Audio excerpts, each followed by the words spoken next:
Hello दोस्तों, नमस्कार। तो दोस्तों, आज के इस वीडियो में आप लोगों को बताने वाले हैं झारखंड सिविल कोर्ट इंटरव्यू को लेकर 10 ऐसे वेरी वेरी इंपॉर्टेंट क्वेश्चंस के बारे में बात करेंगे जो कि हर एक इंटरव्यू में आप लोगों को पूछा गया है और आने वाले दिनों में आप लोगों को Hazaribagh civil court, Palamu civil court और रामगढ़ सिविल कोर्ट का इंटरव्यू में देखने को मिलेगा।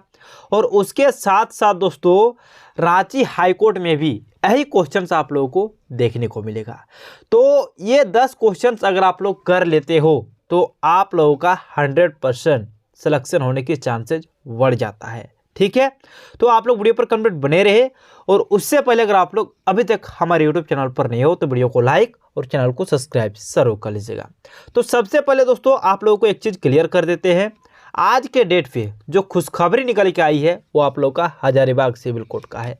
बहुत सारे बच्चे हजारीबाग सिविल कोर्ट इंटरव्यू को लेकर कमेंट्स कर रहे थे, तो फाइनली आप लोगों का डेट भी सामने आ गया। 2 नया नोटिस भी जारी हुआ था जो कि सुबह आप लोगों को दिखाई हुए थे और इंस्टाग्राम पे दोस्तों, इंस्टाग्राम पे सेंड भी कर चुके थे। बहुत सारे बच्चे मैसेज करके अपना PDF ले चुके हैं।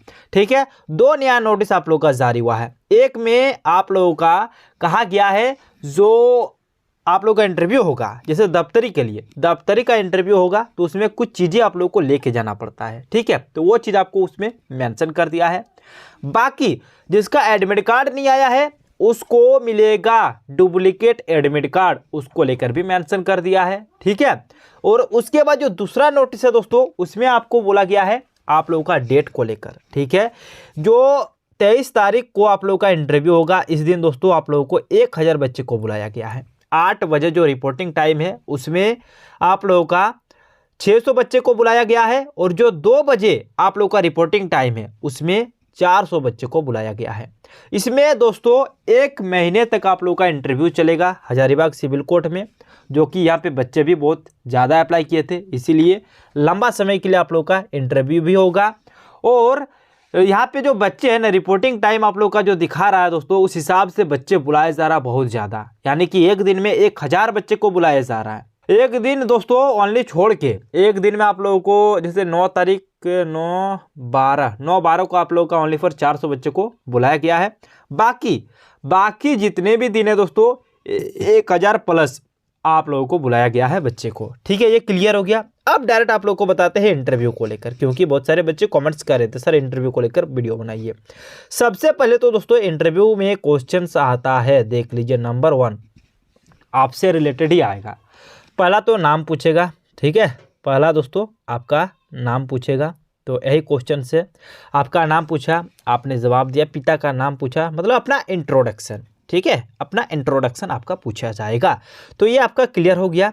उसके बाद आपसे पूछा जाएगा कि आप कहाँ से आए हो। ठीक है, कहाँ से आए हो, ये क्वेश्चन भी आप लोग को पूछा जाएगा, इसका जवाब आप लोग को देना है। उसके बाद दोस्तों जो दूसरा क्वेश्चन है, दूसरा क्वेश्चन आप लोगों से पूछा जाएगा आप क्या काम करते हो। ठीक है, ये देख लीजिए दोस्तों, जब आप इंटरव्यू देने जाते हो, बहुत सारे बच्चे कुछ जॉब में भी काम करते हैं और वो इंटरव्यू देने जाते हैं, तो उसको बोल देना चाहिए कि हम इसमें काम करते हैं और इसमें आए हैं, तो बस आपका अनुभव को लेकर यहाँ पे बोला जाएगा। ठीक है, तो इसीलिए ये क्वेश्चन आप लोगों से पूछा जाता है, तो ये क्लियर हो गया। अब दोस्तों जो तीसरा क्वेश्चन है ये आप लोगों का है, देख लीजिए। आपने इससे पहले इंटरव्यू दिया है, यानी कि ये पूछा जाएगा दोस्तों कि आप जो यहाँ पे इंटरव्यू देने आए हो तो क्या आप इससे पहले भी कोई और इंटरव्यू दिए हो, तो ये पूछा जाएगा आपसे। ठीक है, आपका जो इंटरव्यू का एक्सपीरियंस क्या है वो देखना चाहता है इंटरव्यू, जो व्यूअर रहते हैं ना वो देखना चाहता है, तो इसीलिए क्वेश्चन आपसे पूछा जाएगा। तो ये हो गया तीसरा क्वेश्चन। चौथा क्वेश्चन की बात करें दोस्तों, तो यहाँ पे आ गया आप लोग का चौथा क्वेश्चन। क्या है पता है, जैसे कि ये है दोस्तों 10वीं लेवल का वैकेंसी, यानी कि 10th पास की वैकेंसी है। और बहुत सारे बच्चे क्या करते हैं कि अधिक क्वालिफिकेशन से, कोई ग्रेजुएशन करके, कोई MSc करके, इसके लिए जाते हैं इंटरव्यू देने। तो उससे क्या क्वेश्चन पूछता है पता है, आप इतना पढ़ाई करने के बाद भी ग्रेड D की जॉब क्यों करना चाहते हैं, इससे ये क्वेश्चन 100% पूछा जाएगा। अगर आपके पास डिग्रियां है तो ये क्वेश्चंस आपको 100% पूछा जाएगा दोस्तों। क्योंकि वो जानना चाहते हैं कि आप इतने पढ़े लिखे होकर फिर इसमें जॉब करना चाहते हैं, ग्रुप डी में। तो ये एक सोचने वाली बात है। तो आप क्या जवाब दोगे, इसको लेकर आपको बताना है। और जितने भी क्वेश्चंस आज दोस्तों आप लोगों को कराएंगे उसका सारा का सारा आंसर मुझे चाहिए कमेंट सेक्शन में। आप नंबर के हिसाब से कमेंट्स कीजिएगा दोस्तों, इसका आंसर ये दिए है। और हम दोस्तों कल आप लोगों को बताएंगे इसका जो राइट आंसर है वो आप लोगों को कल बताएंगे, ठीक है। तो आप लोगों को कमेंट सेक्शन में इसका आंसर बिल्कुल ही देना है, किस प्रकार से आप लोग इंटरव्यू में जाके ये क्वेश्चंस करने वाले हो, ठीक है। अगर आप लोग ऐसे कर लेते हो ना तो फिर आपका एक्सपीरियंस आ जाएगा, वहाँ पे जाके आप लोग मतलब हिचकिचाहट पैदा नहीं होगा। और इंटरव्यू का मतलब ये होता है दोस्तों कि आप लोग अच्छे से जाओ, है ना। तो अच्छे से जाना है, तो ये कर लीजिए। अब दोस्तों आगे चलिए, आगे आप लोग को बताते हैं। इधर पे आप लोग देख लीजिए जो 5वां क्वेश्चन है, आपके अनुसार प्यून कौन होता है। प्यून को लेकर बोला जाता है दोस्तों हिंदी में। बहुत सारे जो इंटरव्यू व्यूअर हो है ना, तो वो क्वेश्चन पूछता है कि आदेशपाल किसे कहते हैं। कल भी मैंने क्वेश्चंस पूछा था, 1-2 बच्चे इंस्टाग्राम पे आके मुझे आदेशपाल का फुल फॉर्म बताए थे, बाकी बच्चे तो कमेंट ही नहीं किए है। तो आप लोग को कमेंट्स करना है, कमेंट्स कीजिए आप लोग। आदेशपाल का फुल फॉर्म क्या होता है ये आपको बताना है। हम क्वेश्चंस आप लोगों से किए हैं दोस्तों, आप अगर नहीं जानते हो तो आप पूछ सकते हो, ठीक है। आप पूछ सकते हो, मैं आपको बता दूंगा, आपको सेंड भी कर दूंगा, टेलीग्राम चैनल पे सेंड कर दूंगा पीडीएफ, आपका इंस्टाग्राम पे सेंड कर दूंगा पीडीएफ। तो आप लोग क्वेश्चंस का आंसर दीजिए, ठीक है। जितना क्वेश्चंस आपसे पूछा जाएगा सारा का सारा आप लोग को आंसर देना है दोस्तों। लास्ट में आप लोग को बताएंगे आप लोग का जो पहनावा है, यानी कि जो ड्रेस आप पहन के जाओ, ड्रेस कोड को लेकर आप लोग को बताएंगे, ठीक है। तो ये हो गया। अब दोस्तों अगला जो सवाल है वो आपका है, आपकी सबसे बड़ी ताकत क्या है। ये क्वेश्चंस मैंने कल पूछा था दोस्तों आपसे, ठीक है। ये क्वेश्चंस मैंने कल पूछा था और ये क्वेश्चंस आपसे पूछा जाता है कि आपकी ताकत क्या है। जब आपको सिलेक्ट करेगा वहाँ पे तो आपकी ताकत क्या है ये तो वो जानेगा ही, और आपकी कमजोरी क्या है ये भी वो जानेगा। ताकत के साथ साथ कमजोरी यानी कि वीकनेस और स्ट्रेंथ दोनों आप लोगों का पूछा जाएगा। तो ये क्लियर हो गया। अब आगे आप लोगों को बताएंगे दोस्तों, तो फटाफट से वीडियो को लाइक और चैनल को सब्सक्राइब कर लीजिए अगर आप लोग अभी तक मेरे यूट्यूब चैनल पर नहीं हो तो। साथ ही साथ दोस्तों अपने दोस्तों को शेयर कीजिए, ठीक है। आपको तो पता चल गया, उसको भी तो पता चलना चाहिए, तो दोस्तों को शेयर कीजिए ना, ठीक है। तो ये हो गया। उसके बाद जो क्वेश्चन है, आपको गुस्सा आता है या नहीं। दोस्तों बहुत सारे विषयों पर यह चर्चा होता है, क्योंकि जब आपको जॉब मिलता है ना, मान लेता आदेशपाल का ही जॉब आपको मिला, तो ये क्वेश्चन 100% पूछा जाएगा कि आपको गुस्सा आता है या नहीं।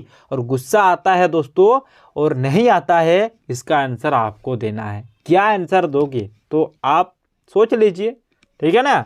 और आगे चलिए, आगे जो क्वेश्चन है, आगे जो क्वेश्चन मिलेगा दोस्तों यहाँ पे देख लीजिए। आपको क्वेश्चन है, वर्तमान में सीएम कौन है।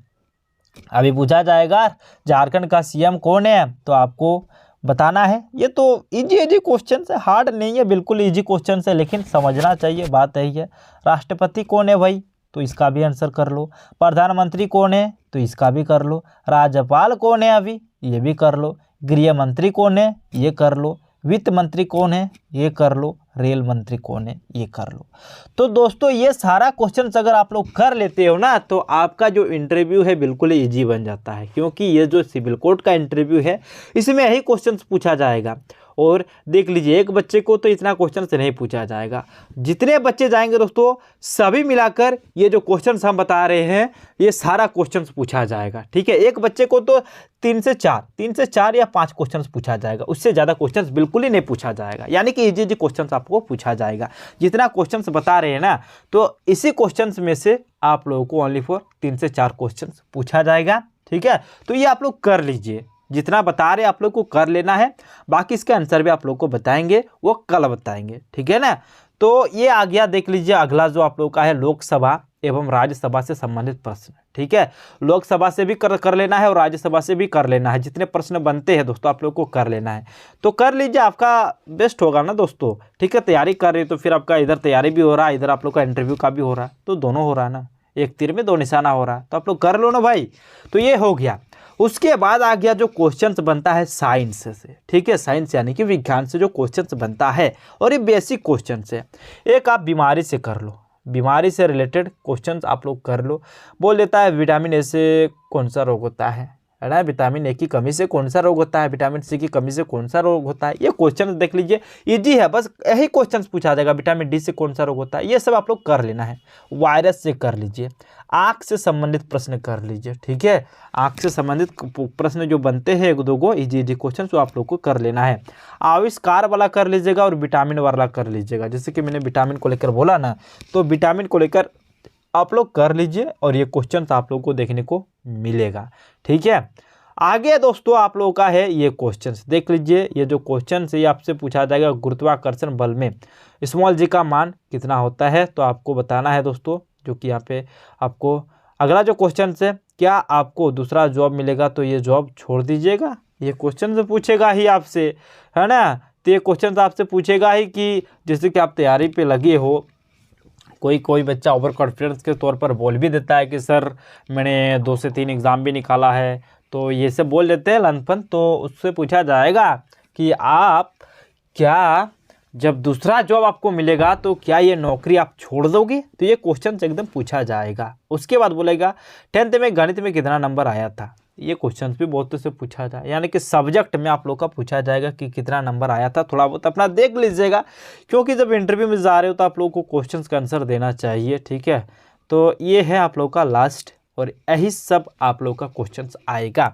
क्या है लास्ट, उसके बाद दोस्तों ड्रेस कोड को लेकर बताएंगे, ठीक है। इसमें बोला गया है उच्च न्यायालय के न्यायाधीश को कौन नियुक्त करता है, तो राष्ट्रपति करता है, थोड़ा सा कर लेना है। पारसनाथ से संबंधित प्रश्न आ रहे हैं, तो पारसनाथ का कर लीजिए। गिरिडीह का अर्थ क्या होता है, गिरि का मतलब पहाड़, डी का मतलब क्षेत्र, ठीक है, पहाड़ी क्षेत्र, गिरिडीह, क्लियर हो गया। और पारसनाथ से संबंधित सारे क्वेश्चन आप लोग का आ रहे हैं दोस्तों, ऊंचाई से लेकर आ रहा, तो ये सब आप लोग को कर लेना है, ठीक है। अब दोस्तों आपको ड्रेस कोड को लेकर क्लियर कर देते हैं। देख लीजिए ड्रेस कोड आप लोग के यहाँ पे बताने वाले हैं, ड्रेस कोड, ठीक है दोस्तों। ड्रेस कोड आप लोग को बताएंगे इसमें। तो ड्रेस कोड जो है वो आप लोगों का बिल्कुल ही नॉर्मल पहन के जाइए, सबसे बेस्ट होगा दोस्तों, ठीक है। ड्रेस कोड को लेकर आप लोग को बता रहे हैं। तो जैसे कि जो शर्ट आते हैं, आप लोग जो टी शर्ट वगैरह ये सब पहन के मत जाइए। मैं आपको क्लियर बोलता हूँ, पहले भी बोला था अभी भी बोल रहा हूँ, आप लोग टी शर्ट पहन के मत जाइए। अगर आपको जॉब लेना है तो टी शर्ट पहन के जाइएगा। देखिए इंटरव्यू में टी शर्ट का कुछ मायने नहीं रहता है कि टी शर्ट पहन के जाएंगे, टी शर्ट का कुछ वैल्यू ही नहीं रहता है, टी शर्ट पहन के मत जाइए। अगर आप लोग इंटरव्यू में जा रहे हो दोस्तों तो शर्ट पहन के जाइए, वो भी प्लेन जो आते हैं, ठीक है, जो आपको एक अच्छा दिखता भी है। प्लेन पहन के जाओगे अच्छा दिखता भी है, और वही पहन के आप लोग को जाना है। और जैसे दोस्तों 1-2 को क्या करता है, ब्लेजर वगैरह एकदम पूरा झाड़ के चल जाता है, वैसे भी मत कीजिए। नॉर्मल एग्जाम में इंटरव्यू है, उतना भी हाई फाई अगर जाइएगा तो फिर हो गया ना, आपको जॉब मिलेगा क्या वैसे में बताइए। अगर आपको सफाई कर्मी का जॉब पे जाना है तो झाड़ झुड़ के जाइएगा तो चलेगा बॉस, थोड़ा सा आराम से जाइए ना। तो यही चीज़ होता है कि आप लोगों को थोड़ा सा ड्रेस पे ध्यान रखना है ना आपको। और एक चीज़ आप सुन लीजिए मेरी बात को, देख लीजिए आपका जो व्यवहार है ना वो देखा जाता है, वो बहुत मायने रखता है। आपका जो सिलेक्शन होने के चांसेज में ना आपका व्यवहार बहुत ही मायने रखता है। बहुत सारे बच्चे क्या करता है, ये दरवाज़ा है, इधर पे आपका इंटरव्यू व्यूअर है, ठीक है, इधर पे आपका इंटरव्यू चलने वाला है। तो ये बच्चा, जैसे मान लेते हैं यहाँ पे एक बच्चा है, तो ये बच्चा दरवाज़ा तक गया, दरवाज़ा तक तो गया, ठीक है। ये 1-2 बच्चे क्या करता है, फट से घुस गया और जाके यहाँ पे कुर्सी आपका लगा हुआ है तो कुर्सी पे बैठ गया। तो ऐसा बिल्कुल भी आपको नहीं करना है। आपको क्या करना है, जो सही तरीका है ना, तो सही तरीका आपका है दोस्तों, आपका सही तरीका है, जैसे कि ये बच्चा है, इस बच्चे को दरवाज़ा तक आना है, ठीक है, दरवाज़ा तक आ गया। उसके बाद आप कॉल कीजिए कि सर क्या मैं अंदर आ सकता हूँ। इधर से आपका जवाब आएगा, इधर से आपको जवाब मिलेगा, जी हाँ आप अंदर आ सकते हो। तो फिर आपको अंदर जाना है, यहाँ पे आपका जो बैठने का है वो बैठने का जगह यहाँ पे रहेगा। तो उधर से जवाब जब आया कि आप अंदर आ सकते हो तब आपको अंदर जाना है, और आपको फिर से बोलना है सर क्या मैं बैठ सकता हूँ। तो फिर उधर से आपको जवाब आएगा, तो फिर वो बोलेगा हाँ आप बैठ सकते हो, तो फिर आपको बैठना है। तो इस प्रकार से ये स्वभाव है दोस्तों, ये आपका व्यवहार है, और ये जानना बेहद ही जरूरी है। बहुत सारे बच्चे ये नहीं जानते हैं, और इसी में जो 100 बच्चे हैं ना, 100 बच्चे में 180 बच्चे इसमें छँटते हैं, यही व्यवहार के कारण छँटते हैं। तो इसको थोड़ा सा समझिए आप, इसको आपको समझना चाहिए, तब आपका सिलेक्शन होगा, ऐसे सिलेक्शन नहीं होता है, ठीक है ना। आप सोच रहे हो कि नहीं, जैसे कि मैंने उस दिन आपको बताया था, मैंने उस दिन आपको बताया कि 5 सीट है, 5 सीट के लिए जब बुलाया जाता है 2160 बच्चे को, तो कंपटीशन किस लेवल की आप लोग सोच लीजिए ना, यहीं पे किस बच्चे का होगा, क्योंकि आपके जैसे आंसर देने वाले लगभग बहुत सारे बच्चे हैं, आपके जैसे आंसर देते हैं। तो फिर आप थोड़ा सा सोचिए कि हमको कुछ अलग करना है, तो अलग किस प्रकार से करना है, तो आपके जो व्यवहार है वो दिखाना है, व्यवहार आपका बहुत ही मायने रखता है। और जब दोस्तों आपका इंटरव्यू कंप्लीट हो जाता है, क्या हो जाता है, कंप्लीट हो जाने के बाद आपको क्या करना है, फट से उठ के बाहर नहीं निकल जाना है। तो वहाँ से आप बोलिए कि अब क्या मैं अब जा सकता हूँ, तो फिर ऐसा होता है, ठीक है ना। तो डायरेक्ट निकलना भी नहीं चाहिए और डायरेक्ट घुसना भी नहीं चाहिए, इसका परमिशन लेना चाहिए, परमिशन। क्योंकि दोस्तों आदेश पाल का अगर जॉब में जाओगे ना, तो आदेश पाल का फुल फॉर्म ही होता है आदेश का पालन करना। बड़े बड़े जजों के सामने आपको रखा जाता है, तो उसके सामने क्या करोगे, क्या बिना बोले आप घुस जाओगे, ऐसा होगा क्या, नहीं ना होगा। तो इसीलिए आपको पालन करना है, उसी पालन के हिसाब से आपको अंदर जाना है, ठीक है। तो ये देखा जाता है, तो ये कंप्लीट हो गया। उसके बाद आप लोगों को जो दोस्तों ये चीज़ आप लोग पढ़ लीजिए, क्या लिख रहे हैं आप लोग, थोड़ा सा पढ़ लीजिए, क्या लिखे ये, चश्मा ये पहन के मत जाइए, इंटरव्यू के लेकर जा रहे हो, एक दो बच्चा एकदम स्टाइलिश में चश्मा उसमें झाड़ के घुस जाता है, ये क्या कर रहे हो, चश्मा। एक आ गया आपका हेडफोन आपको बिल्कुल भी नहीं लेके जाना है दोस्तों, हेडफोन, ठीक है। जो अभी तो ब्लूटूथ वाला आ गया ना, गला में टांग के अब सभी बच्चे लेके चल जाते हैं, तो ऐसा बिल्कुल भी मत कीजिए। क्योंकि जब इंटरव्यू को लेके जा रहे हो दोस्तों इंटरव्यू के लिए, तो आप लोग अच्छे से जाइए। तो दोस्तों चश्मा पहन के मत जाइए। अब जिसका प्रॉब्लम है तो जाएगा ही ना, उसका अलग चश्मा रहता है, एक दो को जो स्टाइलिश में पहनता है वो अलग चश्मा है, तो सब नहीं चलेगा। बाकी दोस्तों हेडफोन नहीं चलेगा, ठीक है। ये सब आप ध्यान पे रखिए और इसी सब को ध्यान पे रखते हुए आप लोग को जाना है। तो थैंक यू। अगर आप लोग अभी तक हमारे यूट्यूब चैनल पर नहीं हो तो वीडियो को लाइक और चैनल को सब्सक्राइब जरूर कर लीजिएगा। साथ ही साथ नीचे डिस्क्रिप्शन में मिलेगा हमारे टेलीग्राम चैनल का लिंक, तो उसको आप लोग फटाफट से ज्वाइन कर ले। थैंक यू दोस्तों, मिलते हैं नेक्स्ट वीडियो में।